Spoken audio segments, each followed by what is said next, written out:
They say the Chupacabra is just a myth, a story for kids, a warning for the gullible. But in the hills outside Valle de la Cruz, nobody tells that story. They don't even whisper its name, not because they're skeptical, but because they know, deep down, it's real. Carlos, a wildlife photographer from the city, thought he'd found the perfect spot to capture rare nocturnal animals. He wanted quiet. He got isolation.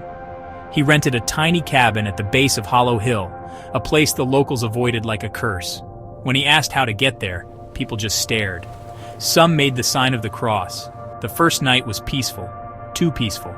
No crickets, no owls, no breeze. Just a suffocating silence that clung to the windows. By the third night, curiosity overpowered caution. Carlos set up his motion cameras, cracked open his laptop, and waited. At 2:13 a.m., his laptop buzzed. He checked the feed. Something had tripped the camera, but the screen was empty. Just blurry shadows and a strange, high-pitched clicking sound. Then another alert. Then another. No animals. Just that clicking noise, almost like fingernails on glass. Frustrated, Carlos grabbed his flashlight and stepped into the woods, hoping to catch a coyote or maybe an owl. But the deeper he walked, the stranger it got. Trees were shredded with claw marks.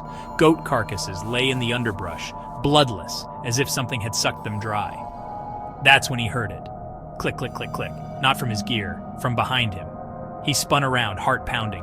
For a split second he saw it, low to the ground, leathery gray skin, spines down its back, eyes burning like dying embers. Instinct took over. He bolted, branches tearing at his arms, feet barely touching the ground. The clicking chased him, growing louder, closer. Carlos crashed into his cabin and slammed the door. Something heavy slammed back from the other side. The walls shook. He shoved a table and a chair against the door. The clicking continued, and then finally faded into the trees. At sunrise, Carlos packed up. He wanted to forget, but curiosity gnawed at him. Before leaving, he checked the camera nearest the cabin. This time the footage wasn't blank. It showed him, standing alone in the woods, his eyes empty, lips moving, whispering something. And behind him, two red eyes, watching from the darkness, just watching. Carlos left. He never went back, but he posted a single frame from his footage. No creature, just the empty woods.